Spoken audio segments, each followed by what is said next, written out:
Hoy vas a conocer el monasterio de Santa María de Sobrado en el concello de Sobrado dos Monxes, provincia de A Coruña. El monasterio de Sobrado dos Monxes pertenece a la orden cisterciense desde el año 1142, cuando fue donado a San Bernardo de Claraval, de Borgoña, Francia, pero antes perteneció a los condes de Présaras, Hermenegildo y Paterna, que lo fundaron en el año 952, dedicado a San Salvador y concebido como un monasterio familiar con secciones masculina y femenina. Fueron los condes de Traba y el rey Alfonso VII que lo tomaron bajo su protección, siendo el primer monasterio que se integraba en la Orden del Císter de la península ibérica, y que se convertirá en uno de los más poderosos. Su mayor esplendor coincidirá con las reformas de los reyes católicos, cuando se acometerán grandes obras tanto arquitectónicas como la iglesia y los claustros, como de ingeniería como la laguna. Pero a partir de 1835, la desamortización de Mendizábal lleva al abandono y casi total destrucción del monasterio, pues se usó como acuartelamiento de las tropas contra los carlistas. Cuando las tropas lo abandonan, queda expuesto a los saqueadores y se lo llevan todo, incluidas las piedras. El monasterio va pasando de unas manos a otras hasta que en 1954, por fin, empiezan las obras de restauración. En 1966 vuelve a habitarse por parte de monjes cistercienses procedentes de la abadía de Viaceli, Cóbreces, Cantabria. Y en 2015 es declarado Patrimonio de la Humanidad por la UNESCO, en asociación con los Caminos del Norte de España, pues el Camino de Santiago, que viene del norte de la península ibérica, pasa por este municipio. De hecho, este monasterio también funciona como albergue de peregrinos, además de hospedería.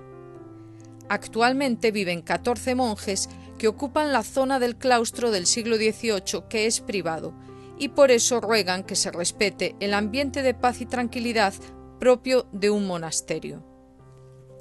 A continuación, iremos conociendo cada parte de este precioso monasterio, empezando por el claustro de los peregrinos, de los siglos XVII y XVIII. Tiene capiteles dóricos en las columnas inferiores y capiteles jónicos en las columnas superiores. En la parte interior del claustro podemos buscar el reloj de sol, donde hay una inscripción en latín, Silens Loquor, hablo en silencio, en referencia al voto de los monjes. En esta planta baja está el albergue de peregrinos y en la planta de arriba la hospedería. Y antes de cruzar por el túnel hacia el siguiente claustro, al lado del túnel podemos ver la parte más antigua que se conserva del monasterio, el modillón o ménsula para el apoyo de las vigas. Es del siglo X o XI y sirvió de inspiración para el logotipo del monasterio. Después de pasar por el túnel, accedemos al claustro de los medallones, también llamado de procesiones. Es del siglo XVII, de planta rectangular y abovedado, de estilo ecléctico, tardorrenacentista. Tiene 36 medallones sobre cada ventana, con bustos que representan apóstoles, profetas, santos, monjes, reyes y nobles, además de la Anunciación en el ángulo nordeste, un jarrón con flores que representa la pureza en el ángulo sureste, las armas de la Congregación de Castilla en el suroeste y un águila que simboliza a San Juan en el noroeste.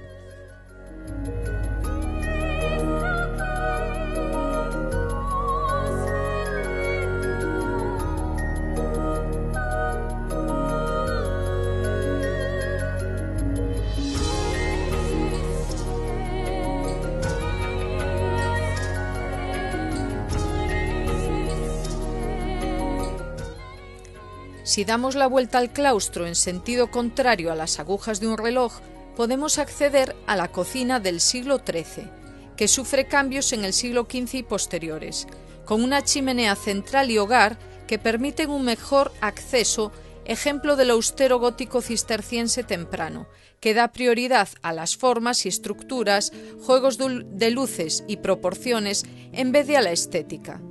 podemos ver los arcos de medio punto con 7 compartimentos de bóveda ojival y rosetones en el centro, y las 4 columnas de las que colgaban las cadenas sobre el hogar y que sustentan la campana y chimenea.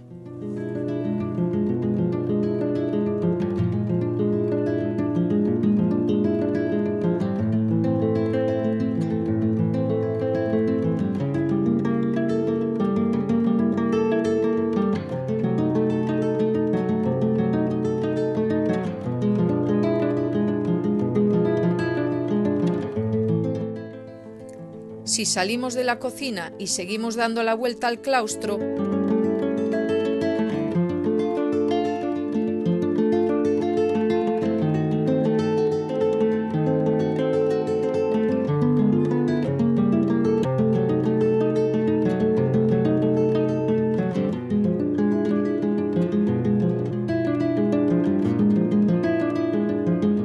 podemos entrar en la sala capitular del siglo XII o XIII, reconstruida casi en su totalidad en 1965 y que destaca por su esbeltez y pureza.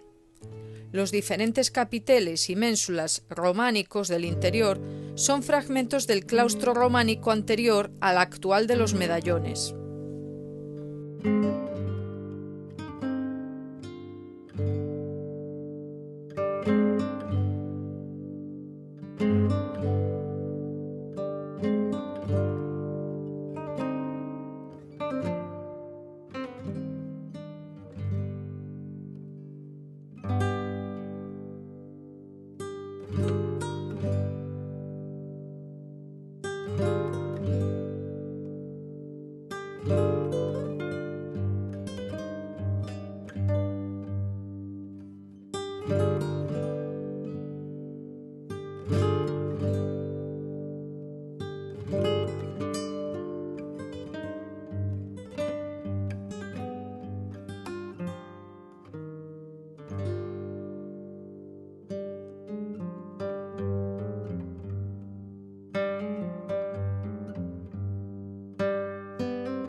Y por fin llegamos a la impresionante iglesia del siglo XVII de estilo barroco, obra de Pedro de Monteagudo, con planta de cruz latina, 3 naves en el eje central y una transversal en el crucero.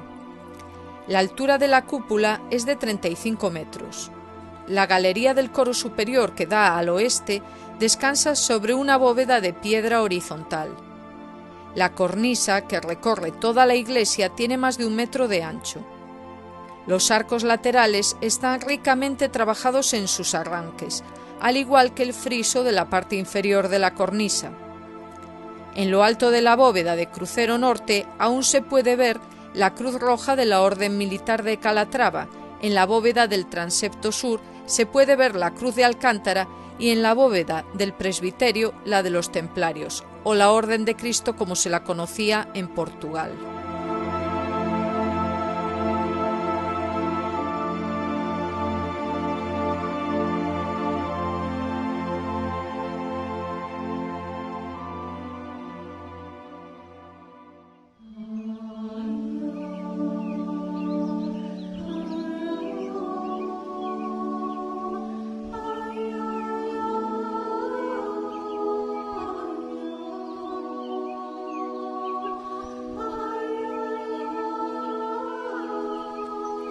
Al lado derecho podemos encontrar la sacristía del siglo XVI, construida antes que la iglesia, en estilo renacentista, por don Juan de Herrera.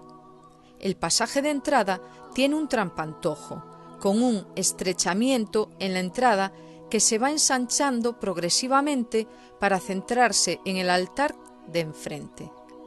La bóveda está decorada con gran variedad de frutas y otros alimentos, incluso lo que parece un pollo o pato listo para el horno. La cúpula esférica, versión en miniatura del Panteón de Roma, descansa sobre 4 grandes pechinas de vieira que se tocan entre sí. en las 4 esquinas pueden verse las estatuas originales de los 4 doctores de la Iglesia latina: el Papa San Gregorio Magno sureste, San Ambrosio de Milán suroeste, San Agustín de Hipona noroeste y San Jerónimo noreste.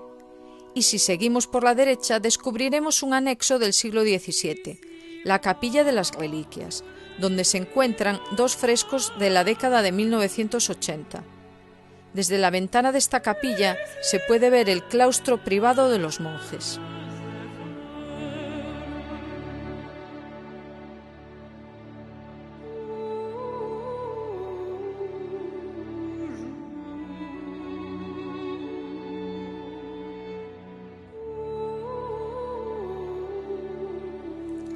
Si salimos de vuelta hacia el altar mayor y nos dirigimos al lado izquierdo, podremos entrar en la capilla de Nuestra Señora del Rosario.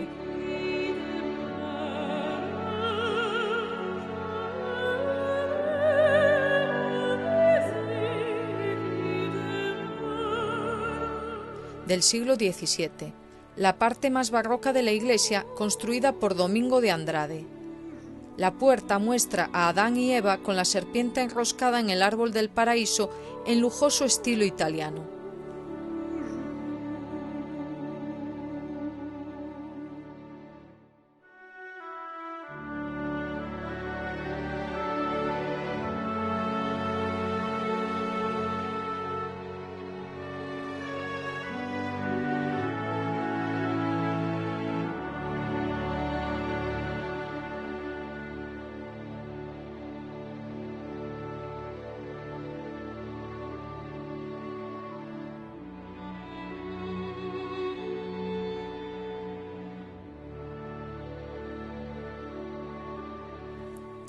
Saliendo de esta capilla, a la derecha, está la de San Juan Bautista o de Santa María Magdalena, del siglo XII, de origen románico, pero modificada y convertida en gótica de transición, con bóveda de cañón ligeramente apuntada, con arcos góticos aplicados, apoyados sobre ménsulas románicas. Los 3 sarcófagos del siglo XIV pertenecen a miembros de la familia de los condes de Baamonde.